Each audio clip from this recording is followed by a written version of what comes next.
The New Age is a bit difficult to define because unlike most formal religions, it has no holy text, central organization, membership, formal clergy, geographic center, dogma, creed, etc. It's a network of believers and practitioners who share somewhat similar beliefs and practices. These beliefs can be added to whichever formal religion they follow, if any.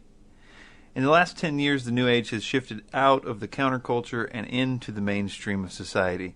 Today, its effects are felt in almost every aspect of life: medicine, politics, science, psychology, and even religion. A number of common beliefs are held by many, but not all, New Age followers. Individuals are encouraged to kind of shop for their beliefs and practices that they feel most comfortable with, kind of like a buffet line.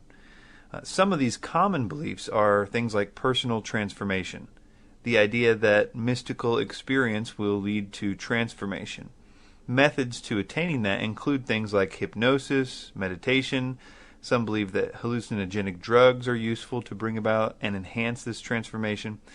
Believers hope to develop new potentials within themselves, the ability to heal oneself and others maybe, or psychic powers, new understandings of the workings of the universe, etc. Other common beliefs are divination and miscellaneous occult activity. Really anything occult. Astrology, tarot cards, runes, numerology, dream interpretation. I could go on and on and on. Channeling, which is allowing spirits to talk through you in order to get information. Channeling is actually really a foundational thing in the New Age, as we will see later. Pantheism. This is the idea that all that exists is God. And this leads really easily and naturally to the concept of the divinity or godhood of the individual or person, the idea that we are all gods. Reincarnation. This is the idea that after death we are reborn and live another life as a human, and the cycle repeats itself many times. Also, the human potential movement. It's the concept of cultivating extraordinary potential. Adherents believe that the net effect of individuals cultivating their potential will bring about positive social change at large. The idea of transcendental meditation, everybody getting together and thinking about a particular subject and it having some effect on society. UFOs. A huge percent of New Agers hold a completely unshakable belief in the reality of UFOs. Often that humanity was genetically engineered by UFOs, and that explains the origin of life. Again, all this is kind of like the buffet line of the New Age. Some New Agers believe only parts of this stuff. Some of them may not believe any of these things. But the New Age does have certain core beliefs. These would be beliefs that are really the glue that holds the otherwise chaotic differences of the buffet together. Also, many times people hold these beliefs that I'm about to name and don't even realize that they are core New Age beliefs. One of these core New Age beliefs is where the New Age gets its name from. The term New Age refers to the Aquarian Age, where it did originally, which, according to New Age followers, is just around the corner, and it's supposed to bring in peace and enlightenment and world unity. And really, those details aren't necessary for them to believe. It's not even necessary that they believe that it's a result of the age of Aquarius. A lot of people believe that a new age is coming as a result of, say, 2012, or that we're going to approach a photon belt, or all these ideas, and some of the things that they think will happen will differ too. But the concept that a new age is just around the corner is very prevalent, and that's why I called it a core New Age belief. Another core belief is closely related and often associated with the idea of the age of Aquarius, and that is the coming spiritual evolution of mankind. There are so many different versions of what this spiritual evolution will look like that it won't really do too much good to name them all, but just know that there is an idea that a physical evolution, like they will describe Darwinian evolution and have all kinds of graphs and things about that, and then they'll say to expect that type of evolution in a spiritual sense. And as I said, oftentimes this is associated with the coming age of Aquarius, or however they believe that's supposed to happen. Another core New Age belief is that man is inherently good, or even divine, or that he can be divine if certain conditions are met. A lot of emphasis is put on the potential for man to become like God, or to have godlike powers, or mind powers or something. Often that's tied to the previous idea of evolution. the idea that we are evolving into gods, and that's what we would call evolutionary godhood, and that it's the next step in evolution. Another fundamental thing taught is that the Bible cannot be trusted as is, and that biblical Christianity is one of, if not the biggest problem that the world must overcome in order to have this new utopia. Sometimes those in the New Age talk about Jesus and Christianity in a good light. They especially did this early on in the New Age. A lot of Christian vocabulary was used, but none of them would say that the Bible is inspired or that the Bible means what it says. In fact, even if they didn't claim that the Bible was corrupted, they might claim that you have to interpret the Bible in this special esoteric way in order to get what it truly means. And they have a lot of antagonism and even hatred for those people that do believe the traditional biblical view. And that antagonism is really always under the surface in the New Age. But in the New Age, as I like to call it, the one that has begun to form after 9/11, has really become more overt and openly antagonistic towards Christianity and Christians. Very little peace and love from them on that topic.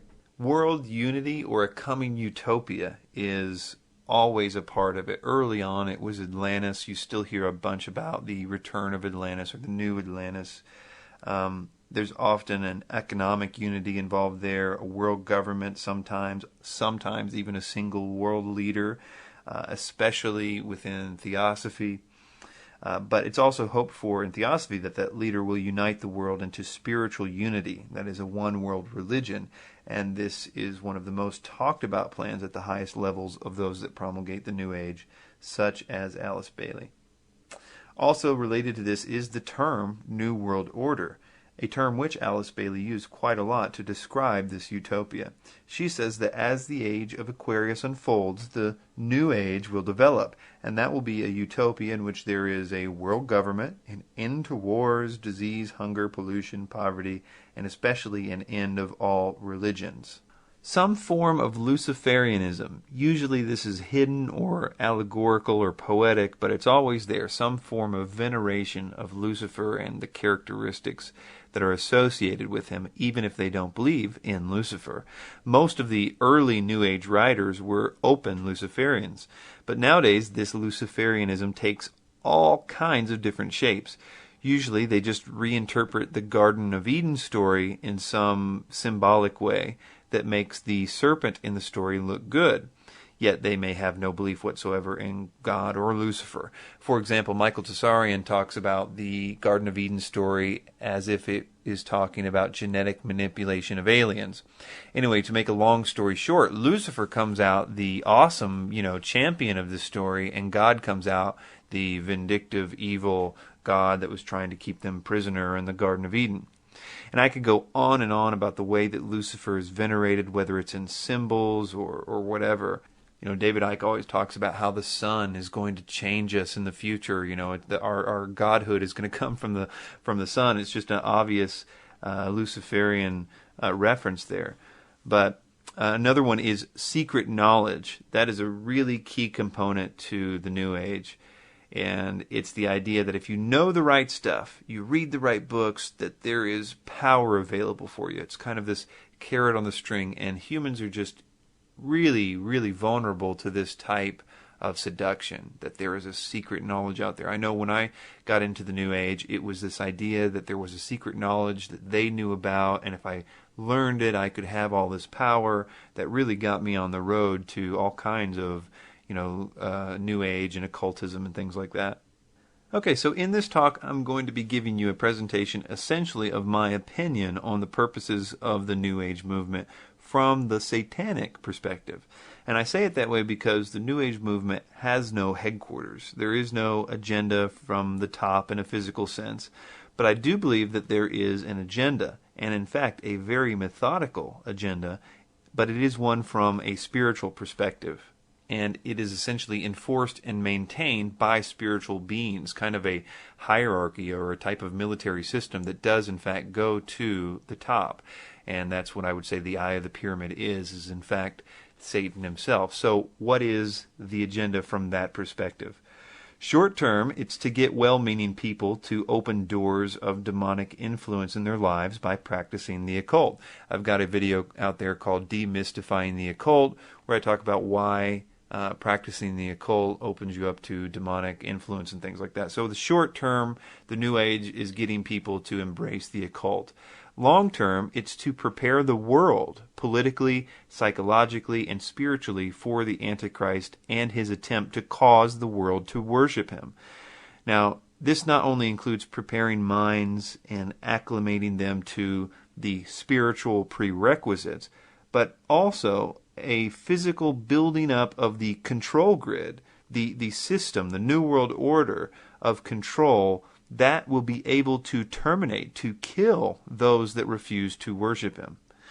And this is why people seem to notice a very well-planned agenda behind what seems to be a totally unconnected movement. There is a plan in the spiritual dimension, and it is a plan that has been around for a long time. Some key points to be aware of as we progress is, first, that the New Age is sold to the public using pseudoscience. What that means is that it uses supposed facts and figures and charts and graphs and phrases like "scientists now know" to get people to think that the New Age beliefs are grounded in fact. And the interesting and kind of funny thing is that they rarely agree on what those facts are. For instance, let's take one of the most basic ideas in the New Age, the idea that a New Age is in fact coming. That idea is taught to people using many types of methods, using sometimes mutually exclusive ideas. One might believe that the New Age is coming, for example, as a result of the galaxy's position in relation to the sun. Or another person might believe that it's because the solar system's position in relation to the so-called photon belt. Totally exclusive ideas. Another third exclusive idea that's commonly believed is that it's about the sun's position in relation to certain constellations, or astrology, as we mentioned earlier. Another person might believe a combination of those with 2012, or none of them at all, completely different one. It really doesn't matter how that they were sold the idea. What matters is that they believe that a New Age is coming. New Age beliefs are tailored towards the individual. There is a form of New Age out there for every type of personality. If you, for instance, have a Christian background, there is a form that speaks really highly of Christ, and you might, for instance, find Eckhart Tolle to be useful. Now, if you hate Christians, there's plenty of other directions that you would be geared for. If you believe in UFOs or could believe in UFOs, there's tons of New Age versions for you. If you are absolutely adamant that UFOs don't exist, that's fine. There's tons of New Age authors and teachers just for you, too. And the next key point kind of goes along with that. Even if you don't want to be called New Age or wouldn't associate yourself with a New Age belief, that's okay, because most of the people today that believe New Age principles don't call themselves New Agers or wouldn't associate with the term. In fact, two of the biggest teachers of the New Age alive today are very outspoken against the New Age. Yet, just a simple examination of their beliefs show that they are about as New Age as anyone could ever get. Kind of related to that is there's a huge move in corporate America. Lots of Fortune 500 companies actually teach New Age principles and workshops and things like that, but they don't use a lot of the buzzwords that are commonly associated with the New Age. And finally, on the key points, much truth. That's the whole idea. A lot of truth has to be used for this to be relevant. That's the reason it's been so tied to the movement of knowledge on the internet the last 10 or so years. People have been learning good facts from these people, really important things about politics or science or medical stuff or food poison stuff. All these types of things are part of the truth. That's the hook. The health food industry, really the organic food industry, really was born out of true things. Monsanto and DDT back in the 70s or whatever, when people found out about that stuff, they wanted to eat organic. All that stuff was true. Everybody looked at them like they were crazy. But they were taught the pesticide kind of stuff as a means of drawing them into all the other stuff. Oh, didn't you know all the pesticide stuff is true? Now let me also tell you about the age of Aquarius or whatever. It's the same principle today. A few numbers here. A 2009 study was done on 4,000 Americans. Basically, to go through this really quickly, 25% of them believed in reincarnation. Among Christians, the number drops only slightly to 22%. 65% of people in this study express belief in at least one of these New Age ideas, and 43% of young adults believed in some type of astrology. So let's look at the origins of the New Age movement. In one sense, this all began in the Garden of Eden. Genesis 3, verses 4 and 5 says, "And the serpent said unto the woman, Ye shall not surely die, for God doth know that in the day that ye eat thereof, then your eyes shall be opened, and ye shall be as gods, knowing good and evil." So if we break this down a little bit, we're going to see all these elements of the core New Age beliefs. First, this "ye shall not surely die." So Satan is saying here, he's discrediting the Word of God. Did God say that? Well, why don't you reconsider whether or not he really did mean that? So one of the core New Age beliefs, a discrediting of the Word of God, is certainly here in this. And of course, they did surely die. They didn't die right then. It's kind of, again, sort of this idea of playing a little bit of truth to his advantage. Another part of that is God doth know. So what he's essentially saying is here, God knows that when you eat it, your eyes are going to be open. He's casting God as the bad guy, Satan is here. He's reversing the roles. And this is, we see this in the New Age with the Luciferianism. Again, trading the roles, making Lucifer the good guy and God the bad guy. Another part of this, he says, your eyes shall be opened. So there is a promised enlightenment, a potential coming enlightenment is coming. Another one is, ye shall be as gods. So there is an offer of an evolution from what they were to godhood, in a sense. And what does he say that will be manifested by? By knowing. So he was claiming that there was a knowledge that they could attain to if they would do that, almost a secret knowledge. So again, we have a core belief there. So in a sense, the New Age is not new at all. So occultism in the old world, in a broad sense, is a picture of the New Age, but really this started to develop in earnest after the time of Christ. In the 2nd century, Irenaeus wrote Against Heresies. He cataloged the beliefs and history of the Gnostics. The Gnostics really offered a hybrid Christianity, offering a lot of occult themes with Christian vocabulary and backgrounds and things.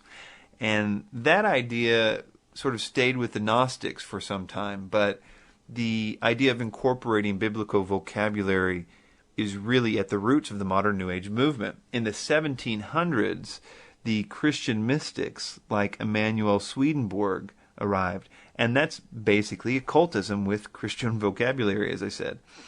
And all that culminated in the writings of Helena Blavatsky and the Theosophical Society, and then there was a whole lot of stuff that followed that, which basically used their themes and developed them. But where Satan's plan for the Antichrist starts to really become a bit more noticeable is with the writings of two main people, Helena Blavatsky and Alice Bailey. Let's talk briefly about Blavatsky first. She was born in 1848. In 1875, she formed the organization called the Theosophical Society. She founded the society with two men, Colonel Henry Steele Olcott and William Quan Judge. Blavatsky's influence came mostly from her writings. Her first book was entitled Isis Unveiled, published in 1877. She started a magazine called Lucifer Magazine. Her principal work, The Secret Doctrine, was published in 1888, and contained in those writings are the doctrines that helped really form the New Age movement to what it is today. It is said that part of Blavatsky's book, The Secret Doctrine, was channeled to her through a, quote, ascended master or, quote, highly evolved being called Kuthumi.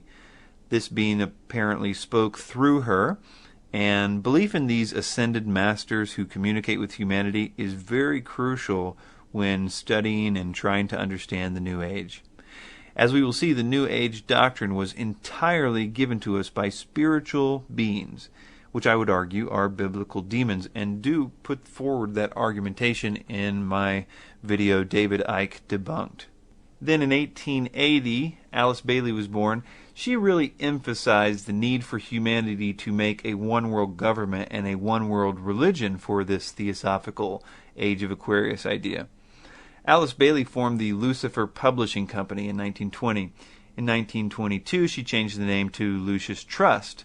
Lucius Trust basically promoted the work of one of these, quote, ascended masters who called himself Dejwa Kul, who was working through Alice Bailey for some 30 years.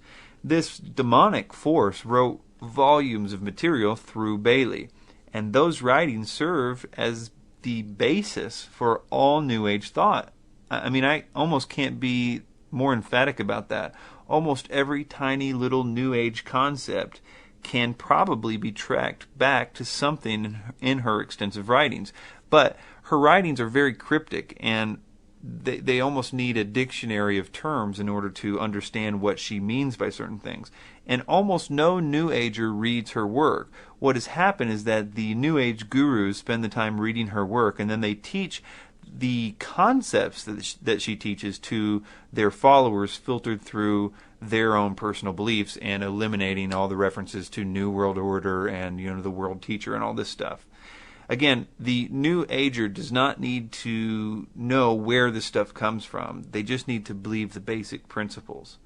Quoting Terry Melanson here, it says, Lucis Trust is a powerful institution that enjoys consultative status with the United Nations, which permits it to have a close working relationship with the United Nations, including a seat on the weekly sessions, but most importantly, influence with powerful business and national leaders throughout the world. Through its founding of world goodwill, Lucis Trust is, quote, aggressively involved in promoting globalist ideology. Here's a quick quote to illustrate just one aspect of her position regarding the coming world government and the control that it needed. She said, in the preparatory period for the New World Order, there will be a steady and regulated disarmament. It will not be optional. No nation will be permitted to produce or organize equipment for destructive purposes or to infringe the security of any other nation. Bailey was always referencing something called, quote, the plan. This not only called for steps to begin to influence world government, but it also included a plan to spread the ideas of the Luciferian New Age in preparation for a man that they sometimes called the World Teacher. This plan was admittedly to prepare the human thoughts to accept this new world order and new world ruler when he finally comes. One quote from her regarding this says, this must form the theme of all the propaganda work to be done during the next few decades, until the year 2025. A brief space of time indeed to produce fundamental changes in human thought, awareness, and direction, but at the same time a quite possible achievement, provided the new group of world servers and the men and women of goodwill perform a conscientious task. So we'll talk about this group later on, but what she's wanting them to do is to produce propaganda to essentially change human thought and awareness and direction in preparation for her new world order, in preparation for the world teacher. Another quote says, the day is dawning when all the religions will be regarded as emanating from one great spiritual source.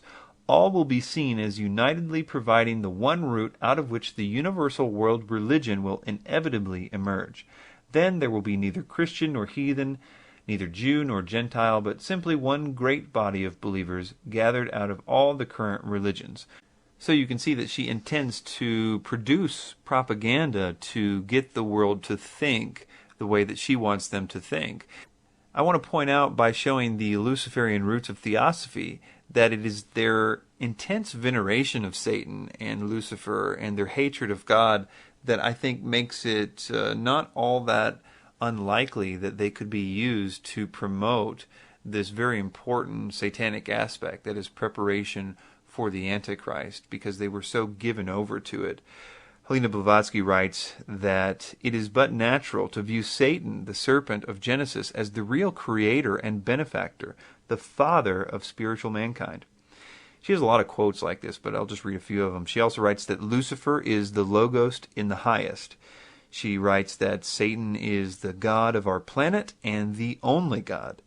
She sums up on page 513 of The Secret Doctrine by writing, Lucifer is divine and terrestrial light, the Holy Ghost, and Satan, and that he is also our tempter, redeemer, our intelligent liberator, and savior. And it's not just her. Plenty of theosophists wrote these types of quotes. I have pages and pages of other theosophists like Alexander Fussell and N.C. Ram, from publications like Lucifer, Theosophical Magazine, just lavishing praise for Lucifer or Satan. Now we're kind of finished with the history of the New Age and what it's about, and we're going to transition now into how that relates to the Antichrist. So let's start off by just naming a short list of the Antichrist's objectives. First, a world religion in which he forces everybody to worship him. This is seen in many different places in the Bible.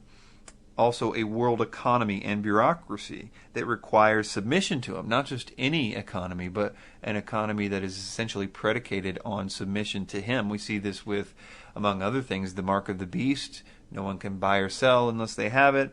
They have to get it on the right-hand forehead. A lot of red tape there, a lot of people that have to be involved in that. Not to mention you have to have control of the buying and selling in order to limit who gets to do it. Also, we see a total elimination of Christians. And we see this in a number of places. Revelation 12, Revelation 13. Now, if you look at this list, I hope that you're struck with the impossibility of this mission in the current world that we live in. And I know a lot of people are saying, no, wait, a world religion and a world economy, this is just right around the corner. All this stuff could happen any minute. And I want to take a look at that idea.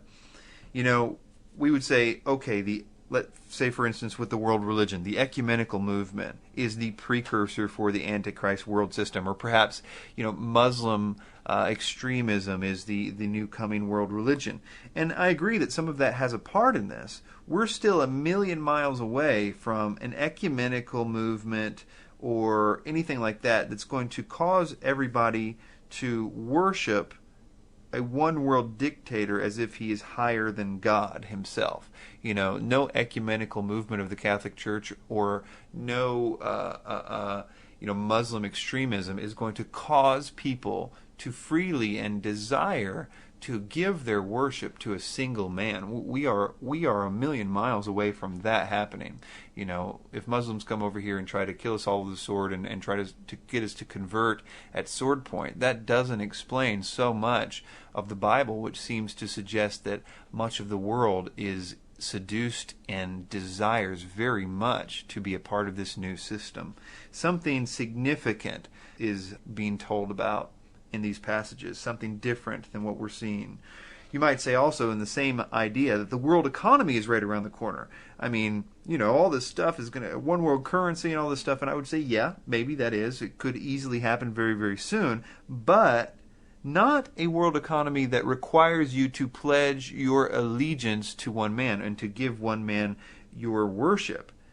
That would be a hard sell to militant atheists or radical Muslims or Buddhists or Catholics or anyone these days. A one world economy, sure, but not a one world economy that is based on the worship of a man. Also, you might say that the killing of Christians could happen any day. After all, there's persecutions going on right now in other countries. You could say there's lots of anti-Christian attitudes that are getting awful, neo-atheism, radical Islam again. But no matter how bad that it gets, in this current paradigm that we live in, when we're all ostensibly trying to live green and be politically correct, something different must occur for the entire world to be okay with a total religious genocide. What I'm trying to get everybody to understand is that this system will require a catalyst, an event or set of circumstances that will change everything about how the world views religion and God. Now, you have to think big, because nothing less than a total world paradigm shift will get this politically correct world to willingly and knowingly agree to unite together in worship of a man and be agreeing to kill those who do not want to do that. Alice Bailey, or rather the demon speaking through her, recognized that the world teacher, or Maitreya, would need a monumental change in the paradigm of the world in order to accept him.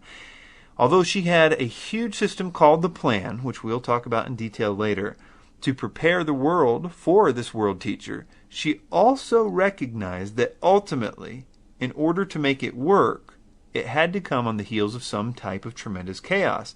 She said, quote, "Only universal disaster could have brought men to a state of mind wherein such propositions and solutions could be presented." She also said that they, speaking of these spiritual beings like the coming world teacher or the Maitreya, they come in times of crisis. They frequently create crises in order to bring an end to the old and the undesirable and make way for the new and more suitable forms for the evolving life of God immanent in nature. They come when evil is rampant. For this reason, if for no other, an avatar may be looked for today. The necessary stage is set for the reappearance of the Christ. So again, she's saying that the order of the phoenix, basically, this phoenix will rise out of the ashes of the chaos. And real briefly, that is what I think this symbol means. The double-headed eagle of Lagash is essentially a double-headed phoenix that rises out of chaos. The order Ab Kal means order out of chaos. I think this is representative of the satanic trinity. The 33 upside-down pyramid there is representative of Satan.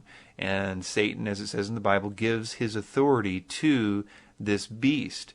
The beast is the false prophet and Antichrist, which is 666. His third is 33.33333. And I think that is what is represented by the number 33. But this is really a side issue. The main thing that I wanted to say here is that chaos is the thing that's going to bring this order of their phoenix. But the crucial thing to realize here is that she knew that the New World Religion, as she called it, would not be accomplished by the spreading of the ideals of the New Religion alone, which is the New Age belief. She recognized that something that he, the Phoenix, did would cause the world to throw away all the religions and embrace the new one. She understood the magnitude of what was required in order to inaugurate a world religion. I throw around the term world religion all the time, but it means that Hindus and Buddhists and Muslims, atheists, and many Christians will gladly and at the same time apostatize to join this new religion. So here are some quotes from her about how this world teacher, or the Antichrist, as I'm just going to start calling him, will inaugurate the new religion. She says, "It was pointed out then that the first move which the Christ would make would be the stimulation of the spiritual consciousness in man, the evocation of humanity's spiritual demands on a large scale, and the nurturing on a worldwide scale of the Christ consciousness in the human heart." So the first thing that he does is change the world's religious paradigm. In this next quote, she's going to refer to the Christ as she often does to refer to the world teacher, and she's even going to refer to him as 2,000 years ago, making him synonymous with Jesus of Nazareth. But she would be the first to tell you that she doesn't think that it's the same Jesus that the Christians believe. She's got a long story, so don't let it confuse you when she calls him the Christ, because she certainly doesn't, and Theosophy definitely doesn't think that he is the same Christ in the way that we think about him. She says, "The motivation for this reappearance is complete and settled. It is clearly perceived by the Christ. The work initiated by him 2,000 years ago must be completed. The new world religion must be inaugurated." That's the important part there. The inauguration of this new religion is to begin with his reappearance. I've got two more quotes from her on this point because it is a really important thing to realize. She says that this, the New World Religion will do, and its implementation will proceed apace after the reappearance of the Christ. So again, the real work of changing the religions is going to happen after he shows up. So they can only do so much to spread the New Age ideas, because ultimately it's going to require his appearance to actually make it all happen and to make the entire world believe it. And finally on this point she says, "When the Christ appears, the non-essentials will surely disappear.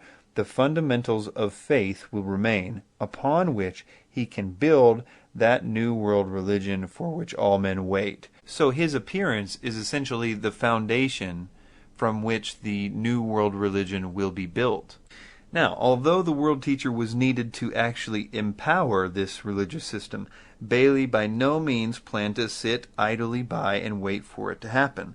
In the meantime, she saw it as crucial to infiltrate all areas of influence with the ideas that would be needed in order to accept the change when he did come.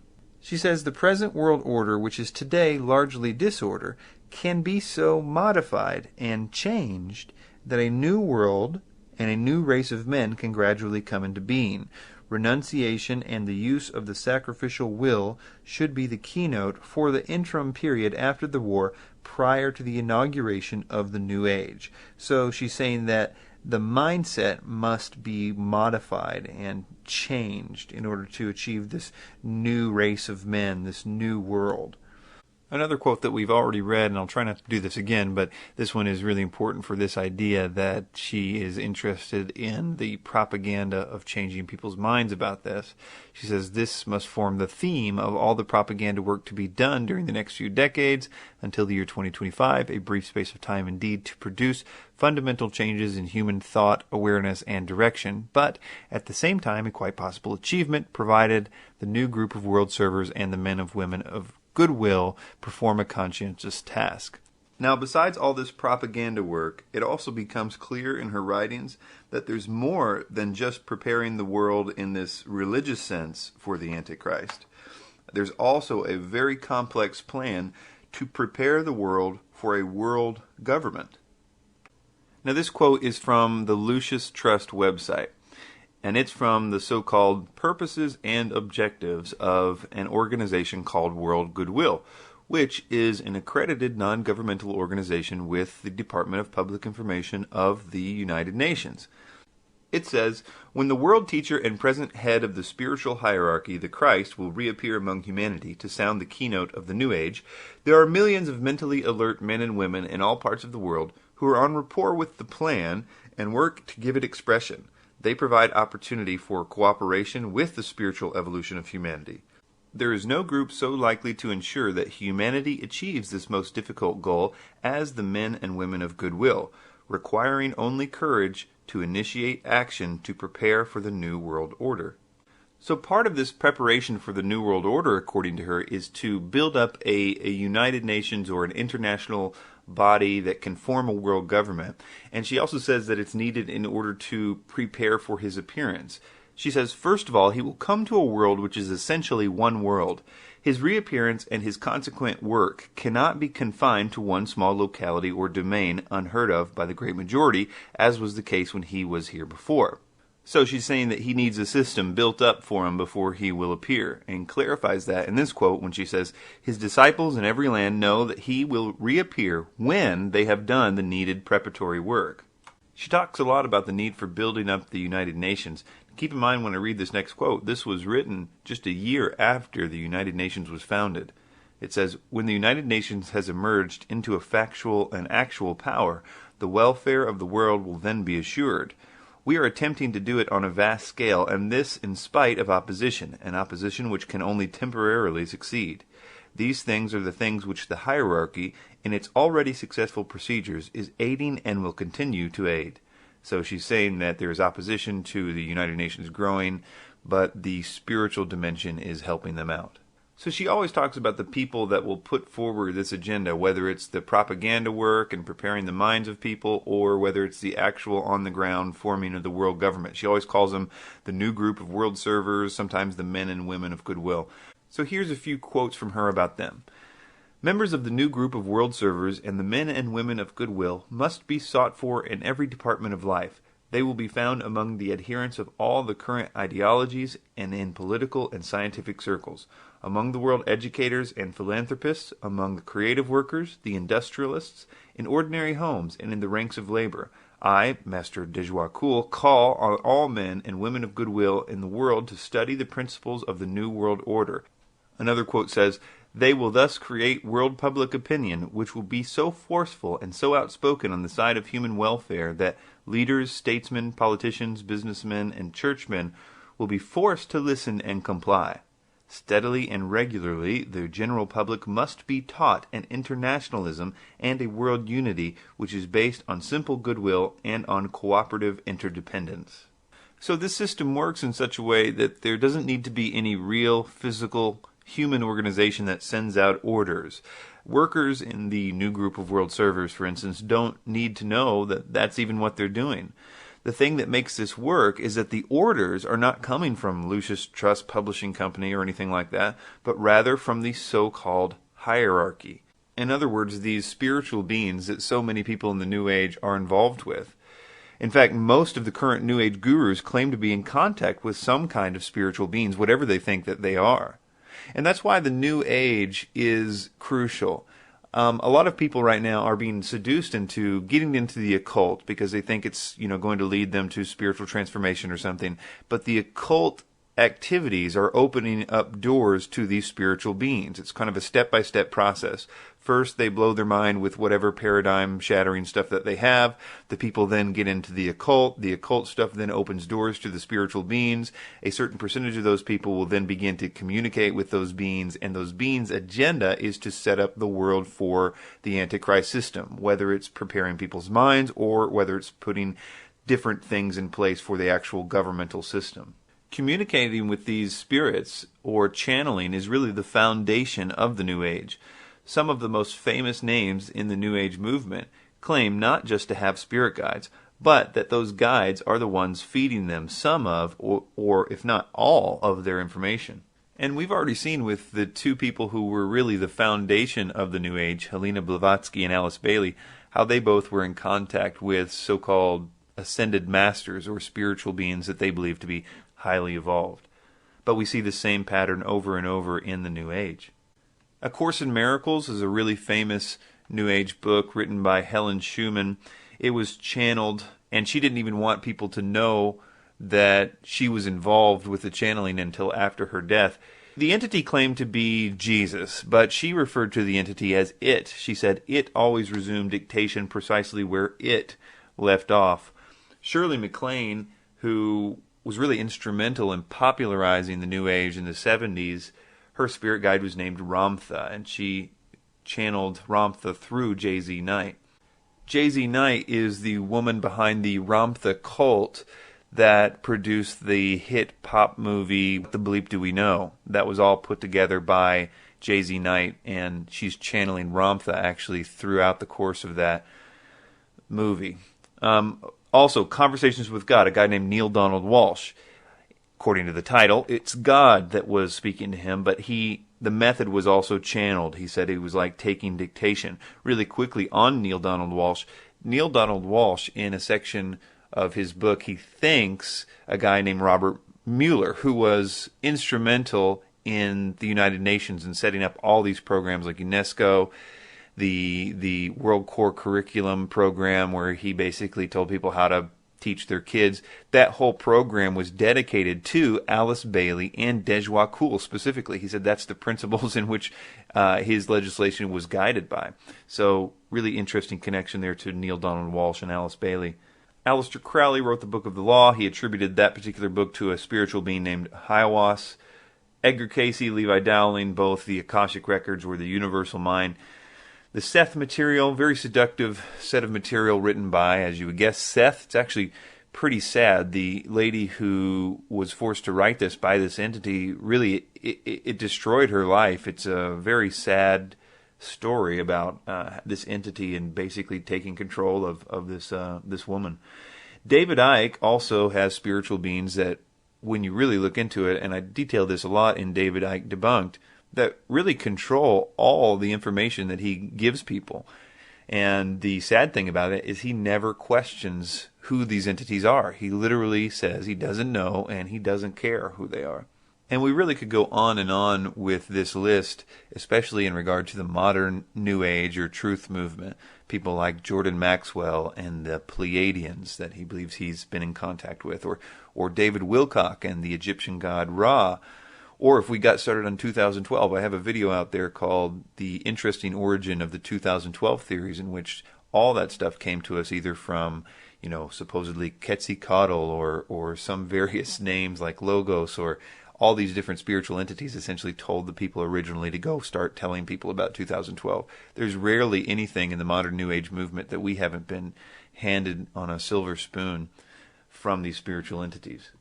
1 Timothy 4 verse 1 says, "In the latter times some shall depart from the faith, giving heed to seducing spirits and doctrines of devils." So, what are these doctrines of devils, and what do they have to do with the latter times, as it says here in this verse? I've read a lot of channeled material, that is, material that the author claims they didn't write, but rather a spiritual entity wrote through them.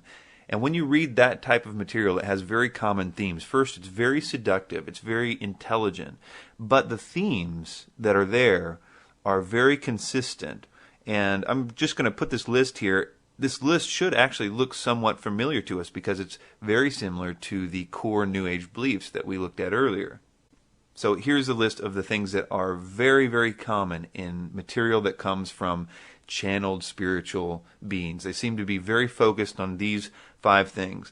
Number 1, the New Age will replace the old one.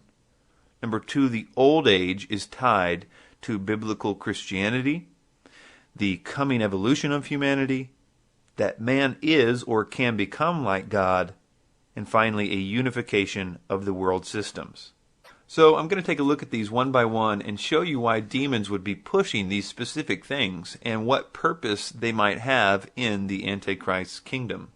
So first, on this point that the New Age will replace an old age. For that, let's take a quote from Helena Blavatsky, the founder of the Theosophical Society. She says, "Theosophists, at any rate some of them, know that it is no end of the world, but the consummation of the age, i.e. the close of a cycle which is now fast approaching. Again, the messianic cycle of the man connected with Pisces. It is a cycle historical and not very long, but very occult, lasting 2,155 years.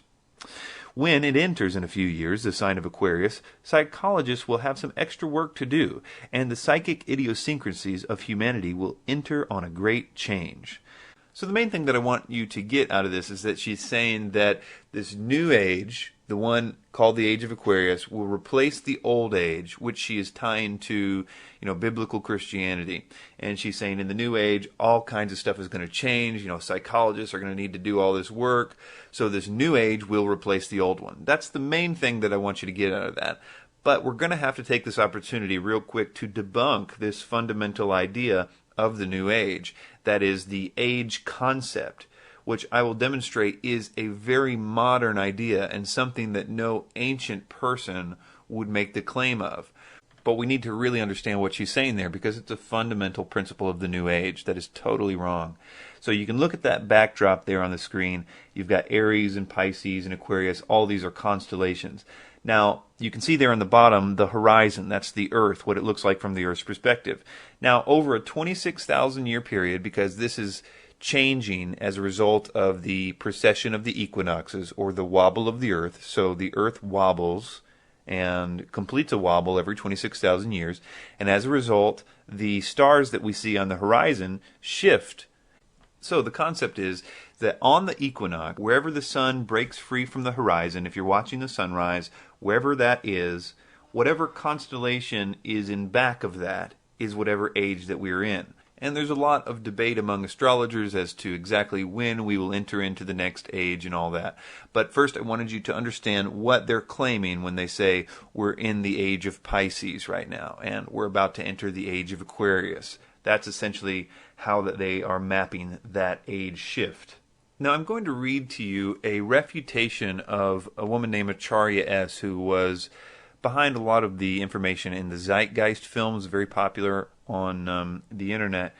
And he is a professor at the University of Chicago of astronomy and astrophysics. He's writing a book on Renaissance astronomy. I could read a lot of his credentials, but to make a long story short, he's very qualified to answer Acharya S.'s and basically Helena Blavatsky's claim that the Bible was written to describe the age shift because it's a physical impossibility for a number of reasons. So I'm going to really quickly read this rebuttal from Dr. Noel Swerdlow, and then I'm going to discuss Acharya S.'s response to it because I think you'll find that interesting as well. He says, "In antiquity, constellations were just groups of stars, and there were no borders separating the regions of one from the regions of another. Within which group of stars the vernal equinox was located was of no astrological significance at all. The modern ideas about the age of Pisces or the age of Aquarius are based upon the location of the vernal equinox in the regions of the stars of those constellations. But the regions, the borders between those constellations, are a completely modern convention of the International Astronomical Union for the purpose of mapping, and never had any astrological significance. I hope this is helpful, although in truth what this woman is claiming is so wacky that it is hardly worth answering. So when this woman says that the Christian fish was a symbol of the coming age of Pisces, she is saying something that no one would have thought of in antiquity, because in which constellation of the fixed stars the vernal equinox was located was of no significance and is entirely an idea of modern, I believe, 20th century astrology. In Acharya's response to this, she essentially just talks about how the ancient peoples knew about the zodiac in some form or another for a long time. But that's not at all what is of concern here. What's of concern is, did the ancient people think that the location of the equinox among one of the other zodiacal constellations, or the age concept, as we see in modern astrology, exist? So she never addresses this real fundamental point. Did the ancient peoples even believe in an age concept? Not only is that important for her astrotheology, but for the New Age in general, the whole concept. Did they in fact believe in an age concept in order to create the Bible to make it be talking about a coming age? So everything is resting on this point. She never addresses it. In fact, she does quote a guy named Dr. Edwin Krupp to address her straw man argument that they did believe in constellations, which is obviously everybody would agree on that point. So what Lacona does is he emails her source that she's using to prove her points and asks him about the actual problem of Dr. Noel Swerdlow's point about the age concept. And her source, Dr. Edwin Krupp, says this: Professor Swerdlow is well informed on the ancient history of astronomy and astrology, and his report to you reflects current scholarly opinion formulated by textual evidence, although people have traditionally projected terrestrial concerns and priorities onto the sky in celestial myth. The detailed astrological mapping your opponent advocates is not supported by evidence, and certainly cannot be tracked back 2 millennia or more as described. And I don't really think you can overemphasize this from the point of trying to debunk astrotheology or New Age ideas. It really is a crucial point to make known. But unfortunately, it doesn't matter if you take this idea of the age of Aquarius away from them, because they have been selling the idea of the New Age using so many different contradictory ideas that if you take this one away, they'll still have any number of outs. For instance, maybe 2012, or the idea of entering into a photon belt. All of these specifically have been debunked too, but there's just such a sheer number and widely held belief that we are entering into a new age that unfortunately it doesn't do all that much good to debunk this primary idea of the age of Aquarius anyway. But the next part of this is something that you're going to see in the channeled material, and I mean, they spend pages and pages and pages on this concept. Once they introduce the idea that a new age is coming, the next step is to show that the old age has failed. I think Alice Bailey really sums up the importance for preaching this when she says, "Only universal disaster could have brought men to a state of mind wherein such propositions and solutions could be presented. The general recognition that the old order has lamentably failed is most valuable." Now, that failing of the old age really gets teeth because they spend so much time, again, chapters and chapters, tying the failing of the old age to Christianity. They almost become synonymous. The old age is tied to Christianity. Usually this is done very subtly, very prominent in people like David Icke, Michael Tessarian, Jordan Maxwell, on and on. This is a quote from Acharya S. in her book The Christ Conspiracy, when she's quoting Edward Carpenter from the Fabian Society. She says, "As far as Christianity's role in the New Age, Carpenter states, Christianity, therefore, as I say, must either now come frankly forward and acknowledge its parentage from the great order of the past, seek to rehabilitate that and carry mankind one step forward in the path of evolution, or else it must perish. There is no alternative. Despite the vilification of the so-called New Age movement, the fact is that we are entering into a new age. The age referred to in the gospel tale is that of Pisces, and through contrivance and duplicity, coercion and slaughter, the fish god Jesus, the Piscean solar avatar, has indeed been with us. But now it is the close of the age, and his time is over." And it's not just that they are tying the old age to Christianity. It's that they also spend a whole lot of time trying to tie Christianity to all the problems of the world, by proxy saying that when Christianity is gone, all of our trouble will also be gone. And they do this by generally tying Christianity to Catholicism or the Crusades, which I would of course submit has nothing to do with the Bible and certainly anything to do with Jesus' worldview, is in fact directly opposed to all that. I discuss that in some detail in my video, Religious Wars, Fact or Fiction, and essentially showing that governments have motives for manipulating people using religion and distorting religion, but it has nothing to do with, in fact, the biblical Christianity worldview whatsoever. Jesus, of course, says, love your enemies, and that does not play well politically if you have land or people or resources to take over. So manipulation and often keeping the Bible from the people was what you really see in the Dark Ages, as opposed to a biblically literate people. That is exactly the opposite of what history teaches.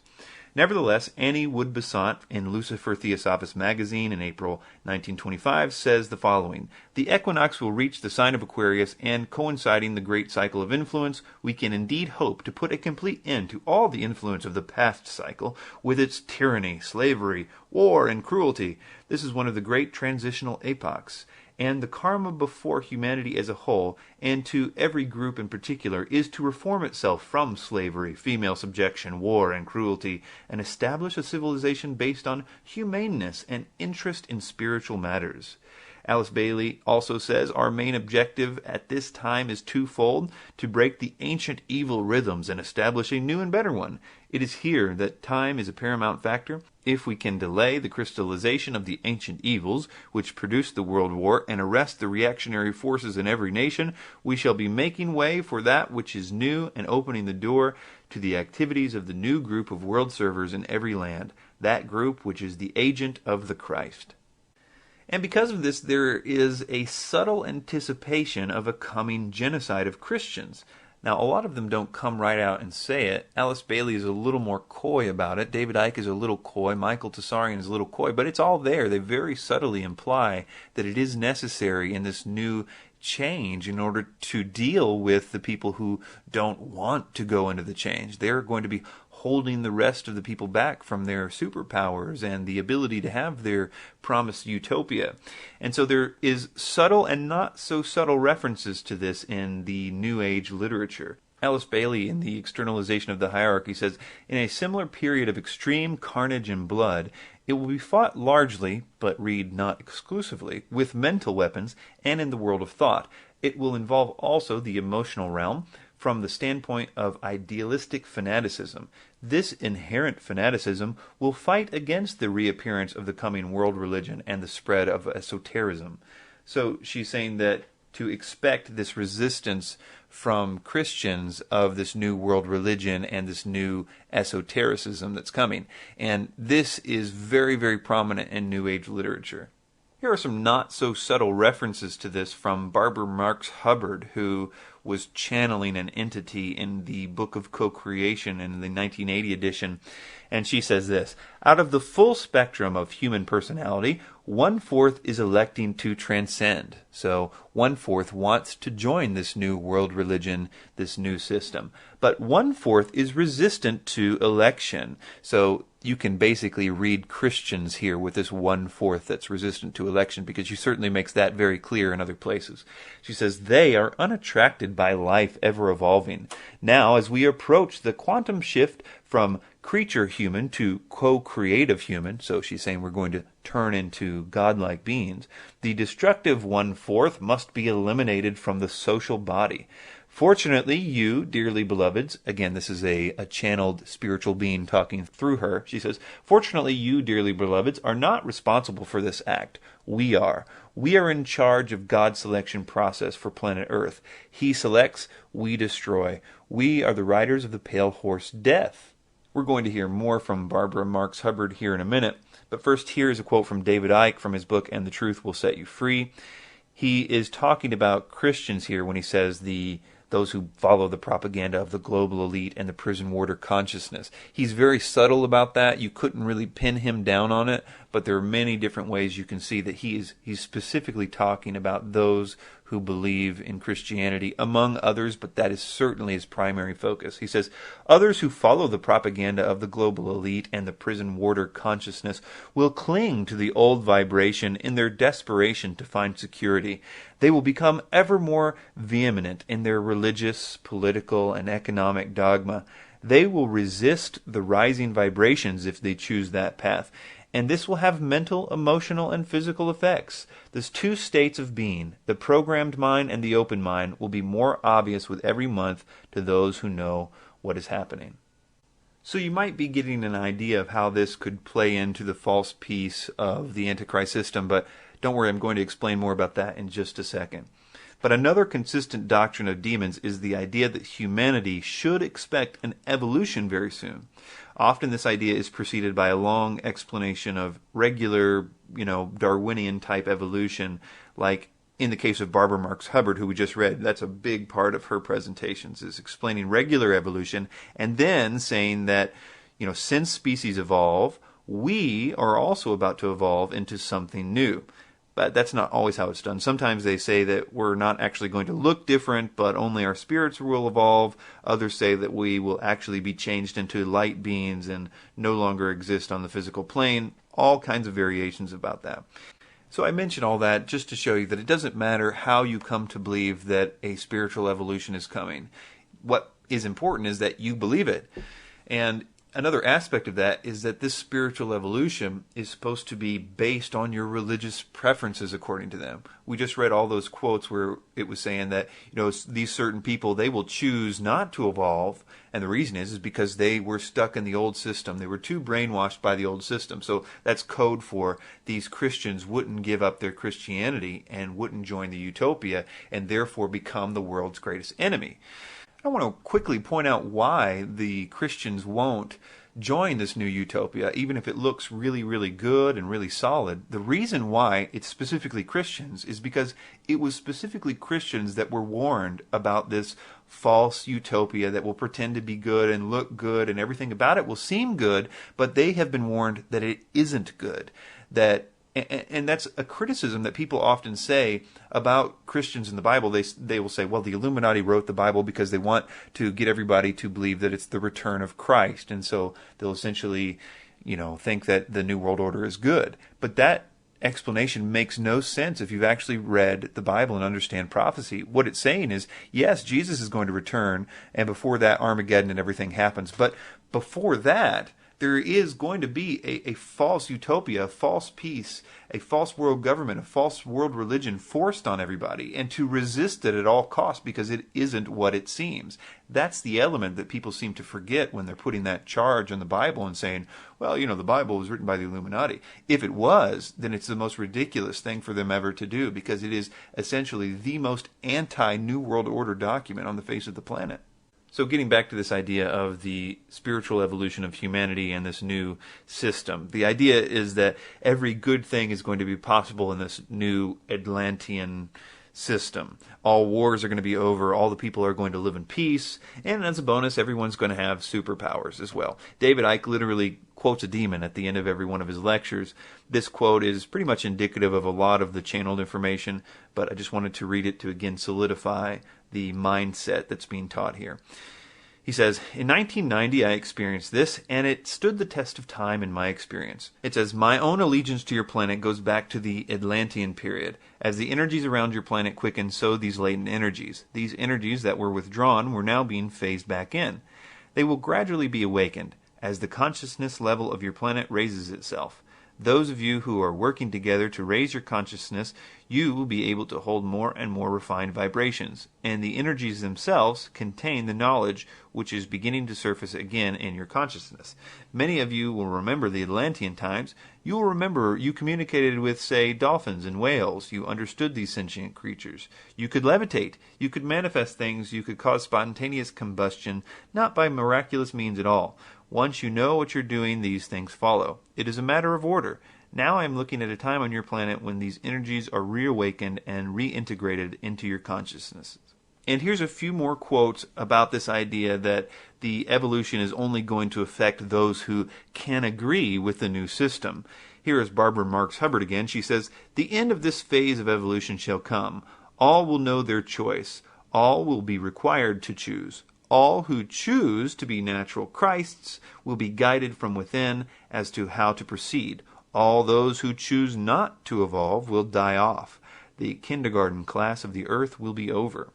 So again, the idea is that this spiritual evolution is one that people are either going to choose to embrace the new system, the new utopia, the new world religion, or they will choose not to. So the evolution in the future, according to all the channeled information, is all about essentially your religious preference.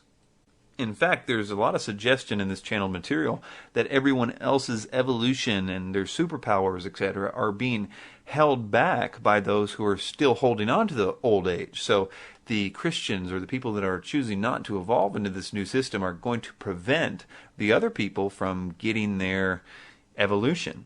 David Icke says, "We are now entering a period of fantastic change, and the happening of events are speeding up all the time. We have two challenges here in front of us. People have to get access to that information and to start to realize who they really are and the nature of life, that we can go into this stage two, which is this incredible consciousness shift that's going to happen and is happening with many people already, but can happen for everybody if we open up to the knowledge of what's going on. And to do that, the edifice of suppression has to go." Bill Cooper, studying all this stuff, said, "But this callous disregard for the right to life of every human on the planet has been predicted before in the New Testament. John was moved to write, 'Yea, the time cometh that whosoever killeth you will think that he doeth God service.' The New World Order, ladies and gentlemen, will sail in on a sea of blood." The next doctrine is that man is or can become like God. So here are a few quotes from channeled material. Ramtha, speaking through J.Z. Knight, said, "What be you? You are God." In A Course in Miracles, it says, "Jesus became what all of you must be. Is he the Christ? Oh yes, along with you." Benjamin Krim said, "Man is an emerging God." So you've got the evolutionary godhood idea there. By the way, Benjamin Krim also wrote a book called The Reappearance of the Christ and the Masters of Wisdom. That has nothing to do with Alice Bailey's book, The Reappearance of the Christ. And in my estimation, Benjamin Krim is essentially just a fanboy of Alice Bailey. He's really of no real significance in this whole scheme of things. And I talk a little bit about that in my video Straight Talk about Maitreya. Also Benjamin Krim Debunked. It's the same video, just a different title. And the final doctrine here is world unity. You see this in almost all channeled material. There's some type of unification of world systems promoted. Often it is associated with a utopian ideal or some kind of Atlantis connection, a resourceless economy or something. We've already seen a lot of examples of this already in some of the material that we've already quoted. So I'm just going to jump right into how some of these doctrines are going to specifically play into the Antichrist system. So we'll take these first two together. The idea that the New Age will replace the old one, and the old age is tied to Christianity. This one has more of the concept of kind of scraping off the old paint before you apply the new paint. Both of these have, application to getting the world to reject God. The Antichrist will be instituting a new religion, one that mocks the idea of the God of the Bible. Eventually, he will declare himself to be higher than God, higher than anything called God. Daniel 7, Daniel 11, 2 Thessalonians, Revelation 13. So he will need to thoroughly convince the world that the God of the Bible has been completely discredited. And the second part of that the old age is tied to Christianity. We talked about how that they made such a big deal about how all the wars of the past were because of Christians and everything. So part of the strength of his kingdom will be the apparent new victory of their separating themselves from that old system, that age of Christianity. So it will, in a sense, be defined by its rebellion against the Bible. That matches up actually pretty nicely with the Bible's description of the Antichrist, in the sense that he is described as a proud blasphemer, a boaster against the God of the Bible. And I think that makes sense if his kingdom is essentially defined by its separateness from the Bible. We'll take these next two together as well. First, the coming evolution of humanity, and that man is or can become like God. So how do these relate to the coming Antichrist system? They're what I call the carrot on the string, in a sense. This idea that they can attain godhood if certain conditions are met. This is, I think, going to be part of the motivation for humanity to do what Satan wants them to do, which is to eliminate Christians. We see that in Revelation 12:17 and other places.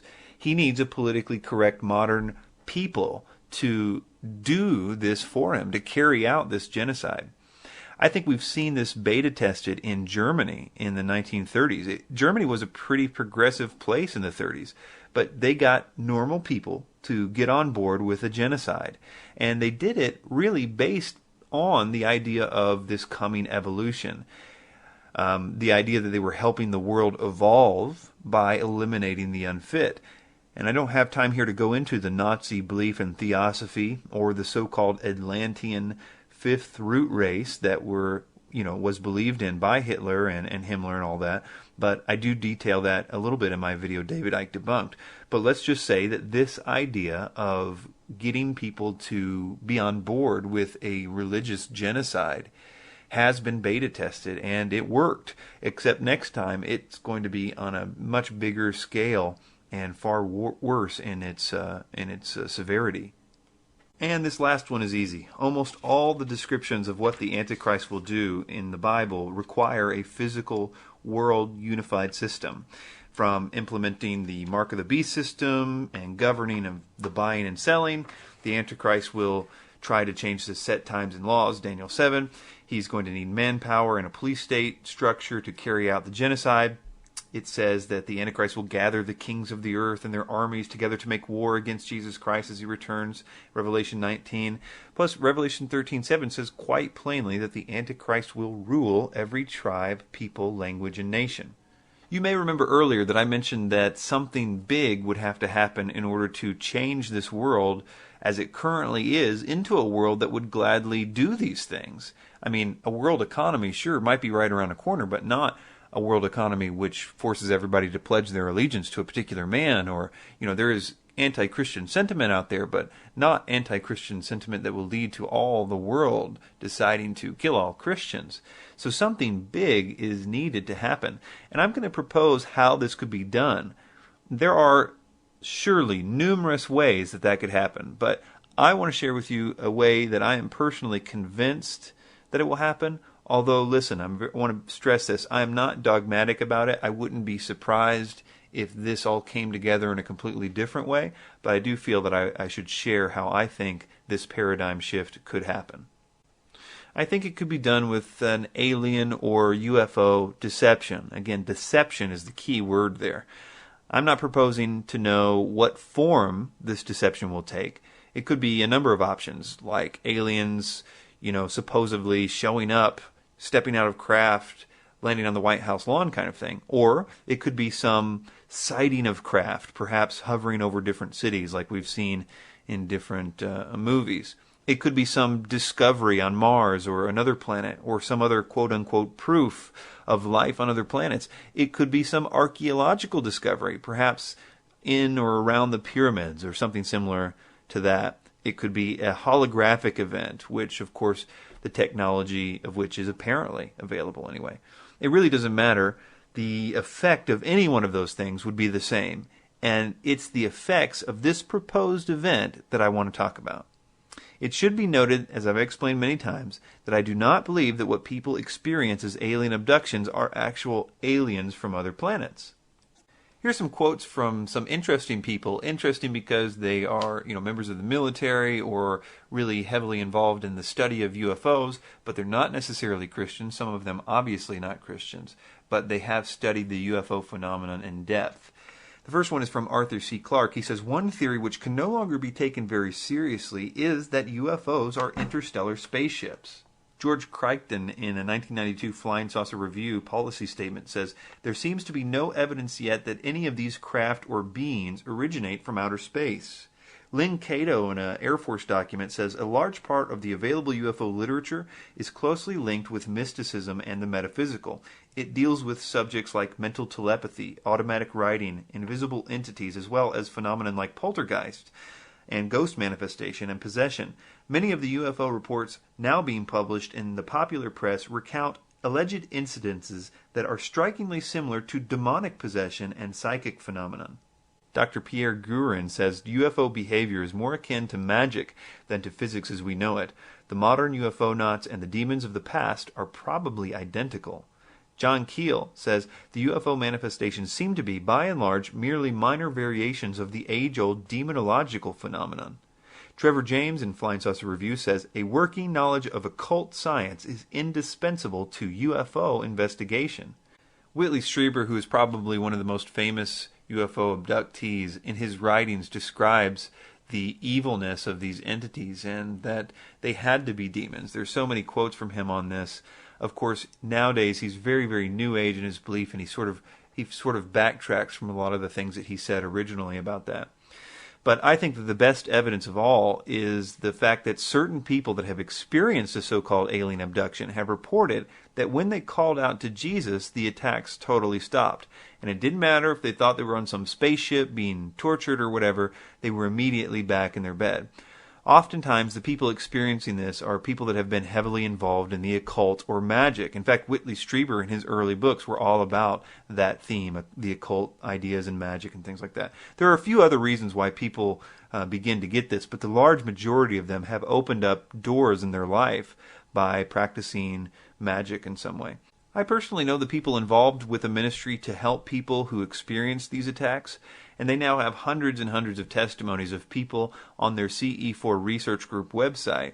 These are people that have ended their encounters with these demonic beings by calling out to Jesus for help, and that have completely terminated them for good by giving their lives to Him. Their mission statement on their website says that the mission of CE4 Research Group is to share with the world the most powerful evidence known that exposes the alien entities for who they really are. That evidence is in the testimonies of those who have overcome the experience, the oppression, the bondage, the harassment, the control, the lies, the deception that these entities perpetrate by calling out in the name and authority of Jesus Christ. Through this evidence of these testimonies, we will be able to help others. The world asks for this evidence, and we will give it to them. We share this evidence through any means of communication available. So let's look at why I think that the alien deception idea would essentially do this impossible task. That is, make the world believe all the things on this list. Number one, for some reason the world equates a proof of extraterrestrial intelligent life to God not existing. I'm fond of referring to the movie Contact with Jodie Foster, where they discovered a message of intelligent life elsewhere in the galaxy, and the world immediately abandoned its faith in God, particularly the Christian God. In that movie, there were terrorists who blew up the project to contact the entities. The terrorists in that movie were Christians. The idea was that they couldn't handle this new paradigm because they were too brainwashed. They were portrayed as the heathens of the old age. You know, if this alien deception happens, Christians who refuse to believe the official version of the story about aliens will become public enemy number one. They're going to be characterized as the poor souls who cannot adapt to the new thinking, the feeble-minded brainwashed who, even though their God has now been proven to be wrong, they go on talking about how the new aliens are holographic deceptions or worse, demons. You can just imagine the contempt that the world would have, if they really believed that this proved that God didn't exist. They, in their minds, would think, well, the only reasons the Christians are still believing what they're believing is because they can't handle it. They can't break free from all the years of programming. That's exactly what the world is going to believe. But the Christians are saying, no, we've been expecting this for a long time. The other thing that the alien deception would empower, in my opinion, in regard to the Antichrist system is this idea of the coming evolution and becoming God. I've always struggled with the idea of how could you get a common people, farmers and factory workers and John and Jane Sixpack to believe that they're on the verge of a new agey evolution and that they can potentially become like gods and have powers and all this stuff. But only if they knock out the Christians first. That's never going to happen. Sure, maybe the extreme New Agers believe that, but not the whole normal world. They're not going to be on board with that. But I think the answer to that is the alien deception. And in the New Age, one of the most common views, if not the most common view, of what aliens are comes from a man named Zecharia Sitchin, who recently passed away. He claimed to be able to read Sumerian cuneiform and discovered that alien beings genetically modified prehistoric man's DNA and thus created mankind as they are known today. This theory is all over pop culture. The idea of aliens showing up in ancient times, building the pyramids, creating mankind using genetic technology. You've got elements of this in recent blockbusters like Indiana Jones and the Crystal Skulls thing, the Transformers movie, The Fourth Kind, all kinds of stuff. We could go back and show this in many different TV shows and movies and things. But this view of aliens genetically modifying humankind, the whole Zecharia Sitchin thing has been debunked by a man named Dr. Michael Heiser on his website, sitchiniswrong.com. And if you know anybody that believes Zecharia Sitchin, please direct them to sitchiniswrong.com. It's a very helpful resource for that and shows that Zecharia Sitchin either didn't know very basic elements of what he claimed to know, or he was intentionally deceiving people. That's my estimation of it anyway. It really doesn't matter if the theory that aliens were super technologically advanced and messed with prehistoric apes' DNA to create man is used or not. If they can be shown to exist at all, they will be perceived in a sense as gods. They will be, so much further advanced than us, not just in terms of their technology, but what if the idea is floated that they can communicate telepathically or something? Then the idea is also planted that they are superior in some physical way too. And that's just a hair's breadth away from claiming that we could expect to be able to become like them. I mean, if it's just a matter of evolution from us on Earth, eventually give us enough time, and it's a matter of evolution. We can evolve these psychic powers like them. We can evolve the knowledge of space travel. If the world believed aliens existed, they would also, once they thought about it for a while, also believe that they could be evolved into godlike beings. And the problem of getting the farmers and the factory workers, not just New Agers, to believe this potential evolution idea is totally solved. And finally, how would aliens solve the problem of world unification? I believe that aliens, the idea of them anyway, would make us willingly give up our sovereignty, our flags, our constitutions.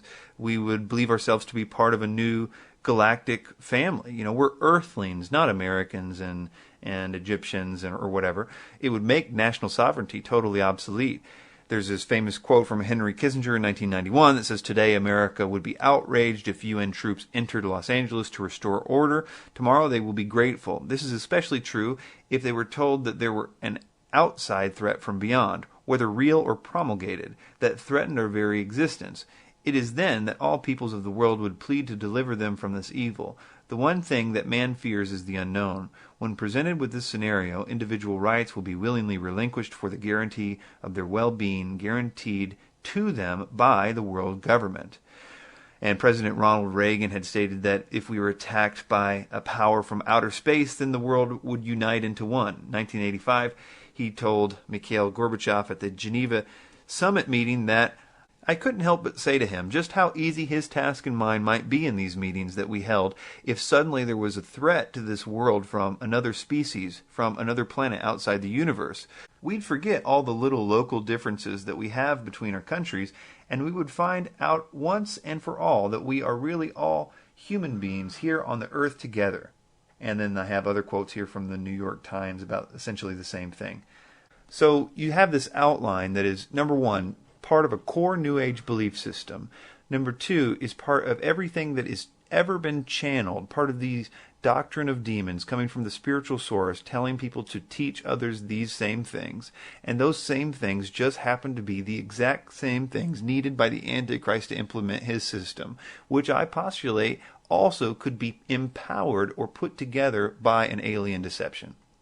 In conclusion, the New Age is just a blueprint.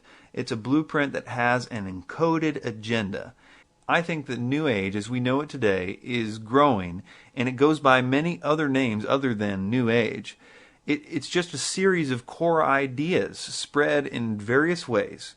The New Age ideas, without exception, come from channeled material, and that is from demonic spirits. And those spirits are under orders, kind of like a military system, to set up the kingdom from which Satan will force the world to worship him.